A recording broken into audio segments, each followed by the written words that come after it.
அக்கினியில் நடந்து வந்தோம், ஆனால் சேதம் ஒன்றும் இல்லை அப்பா. தண்ணீரை கடந்து வந்தோம், நாங்க மூழ்கி போகவில்லை அப்பா. ஆண்டவராக இயேசு கிறிஸ்துவின் விலையேறப்பெற்ற நாமத்தினாலே உங்கள் யாவருக்கும் என் அன்பின் ஸ்தோத்திரத்தை இந்த காலை நேரத்தில் உங்களுக்கு தெரியப்படுத்துகிறேன். ஏசாயா தீர்க்கதரிசன புஸ்தகம் 43 அதிகாரம் 1-2 வசனங்களை வாசிக்கிறோம். இப்போதும் யாக்கோபே, உன்னை சிருஷ்டித்தவரும் இஸ்ரவேலை உன்னை உருவாக்கினவருமாகிய கர்த்தர் சொல்லுகிறதாவது, பயப்படாதே, உன்னை மீட்டுக் கொண்டேன், உன்னை பேர் சொல்லி அழைத்தேன், நீ என்னுடையவன்.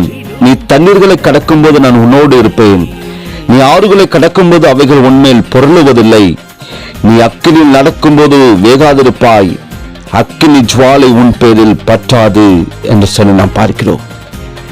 கிறிஸ்துவுக்குள் அன்பான தேவனுடைய பிள்ளைகளை, உன்னை சிருஷ்டித்தவரும் உருவாக்கினவருமாகிய கர்த்தர் நாட்களை நம்மை பார்த்து சொல்லுகிறார், நீ பயப்படாதே என்று. பயங்களும் பலவிதமான திகில்களும் சூழ்ந்த இந்த உலகத்தில் நாம் ஒவ்வொருவரும் வாழ்ந்து கொண்டிருக்கிறோம். நாம் ஒவ்வொருவரும் பயப்படுகிறவர்கள் என்பதை அறிந்ததான கர்த்தர் நம்மை பார்த்து சொல்லுகிறார், பயப்படாதே என்று சொல்லி. அவர் தம்முடைய இரத்தத்தை கிரயமாய் செலுத்தி நம்மை அவருக்கென்று மீட்டுக் கொண்டார். நம்மை அவர் பெயர் சொல்லி அழைத்தார். நாம் அவருடையவர்கள் என்பதை நாட்கள் நாம் மறந்து போய்விட வேண்டாம். வசனம் சொல்லுகிறது, நாம் தண்ணீர்கள் போன்ற பாடுகள் வழியாக கடந்து செல்கிறதான பொழுது அவர் நம்மோடு கூட காணப்படுகிற தெய்வமாய் காணப்படுகிறார். இஸ்ரவேல் ஜனங்கள் எகிப்திலிருந்து புறப்பட்டு வந்த பொழுது அவர்களுக்கு முன்பாக செங்கடல் தடையாக நின்றது. கர்த்தர் செங்கடலை அவர்களுக்கு இரண்டாக பிளந்தார்.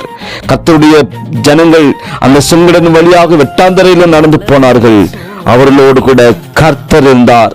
இது போலதான் கர்த்தர் நம்மோடு கூட எப்பொழுதும் இருக்கிறவராய் காணப்படுகிறார்.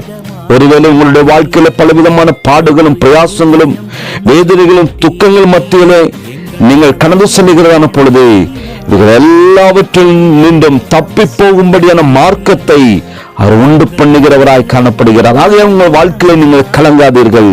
அந்த தெய்வம் உங்களை வழிநடத்துகிறவராய் காணப்படுகிறார். ஆறுகளை கடக்கும் போதும் அவைகள் உண்மையில் பொருளுவதில்லை என்று சொல்லி அவர் தம்முடைய வார்த்தைகளை தந்து நம்மை பலப்படுத்துகிற தேவனாய் காணப்படுகிறார். இஸ்ரவேல் ஜனங்கள் கானானுக்குள் பிரவேசிக்க கூடாதபடி அவர்களுக்கு முன்பாக யோர்தான் நதி அங்கே காணப்படுகிறது. அப்பொழுதுதான் தேவனுடைய மனுஷனாகிய யோசுவா கர்த்தருடைய பெட்டியை சுமக்கிற ஆசாரிகளை பார்த்து சொல்கிறார், நீங்கள் புறப்பட்டு செல்லுங்கள். அவர்கள் விசுவாசத்தோடு தங்கள் பாதங்களை யோர்தான் தண்ணீர் வைத்தவுடனே யோர்தானின் தண்ணீர் குவியலாக நின்றது.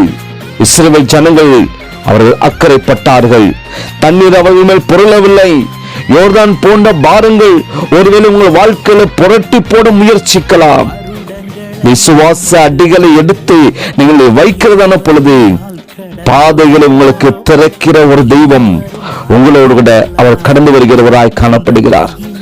ஒருவேளை உங்கள் வாழ்க்கையில் அக்கினி போன்ற சோதனையின் வழியாக நீங்கள் கடந்து செல்லுகிறதான பொழுதும் அவர் தம்முடைய வார்த்தையை தந்து நம்மை தேற்றுகிறார். உங்கள் வாழ்க்கையில் அக்கினி போன்ற சோதனை வருகிறதான பொழுது அவர்கள் ஒரு நாளும் உங்களை மேற்கொள்ளாது என்று சொல்லி சாத்ராக், மேஷாக், ஆபேத்நேகோ என்னும் அந்த 3 யூத வாலிபர்கள் நேபுகாத்நேச்சாரின் கட்டளைக்கு பயப்படாதவர்களாக, அவன் நிறுத்தின அந்த பொற்சிலையை பணிந்து கொள்ளாதவர்களாக அவர்கள் காணப்பட்ட பொழுது அவர்களை எரிகிற அந்த தீச்சொலை நடுவிலே போட்டார்கள். ஆனாலும் கர்த்தர் அந்த எரிகிற அக்கினி சூளையின் நடுவிலே அவர்களை தப்புவித்தார். அவர்களுக்கு எந்த விதமான சேதமும் ஏற்படவில்லை.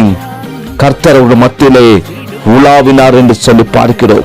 எனக்கு அன்பான தேவனுடைய பிள்ளைகளே, அக்கினி போன்ற சோதனையும் மத்தியிலே உங்கள் வாழ்க்கையில கர்த்தர் உங்களோடு உங்கள் நடுவிலே தோன்றி உங்களை அவர் தப்புவிக்க வல்லமையுள்ள கர்த்தராய் காணப்படுகிறார்.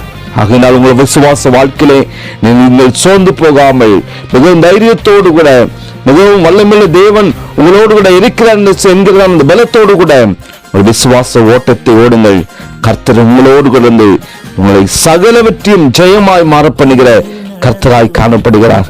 எனவே எனக்கு அன்பான தேவனுடைய பிள்ளைகளே, உங்கள் வாழ்க்கையில ஏற்படுகிற பலவிதமான நெருக்கடியின் மத்தியிலே, அக்கினி சூழல் போன்ற ஒரு சூழ்நிலையின் மத்தியிலே பலவிதமான பயங்கள் உங்களை அமிழ்த்துகிறதான பொழுது கர்த்தர் உங்களோடு கூட இருக்கிறார் என்று என்கிறதான அந்த தைரியத்தோடு கூட நீங்கள் கடந்து செல்லுங்கள்.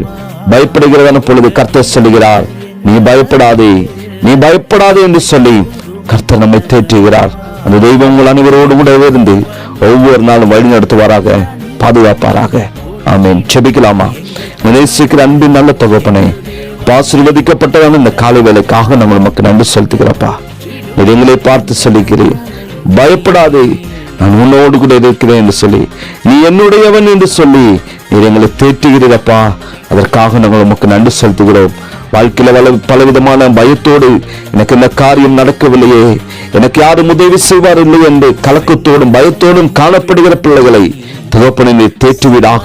ஒரு வாழ்க்கையில சகலவற்றையும் ஆண்டவரை கைகூடி வர பண்ணும்படியா நாங்கள் செபிக்கிறோம். அதுக்கு முன்பாக காணப்படுகிற எல்லா தடைகளையும் கர்த்தர் மாற்றுவீராக. வல்லமையில் தெய்வம் அப்பா, வல்லமையான காரியங்களை ஒவ்வொரு வாழ்க்கையிலும் கர்த்தர் செய்வீராக. செய்யப்படும் மேலான கிருபைக்கு நன்றி. இந்த கருத்தில் அர்ப்பணிக்கிறோம். இயேசுவின் நாமத்தில் ஜெபிக்கிறோம் நல்ல பிதாவே, ஆமென், ஆமென். எங்கள் தேவன், எங்கள் ராஜா நீ, நாங்கள் போற்றிடும் எங்கள் கண்மலை நீ, எங்கள்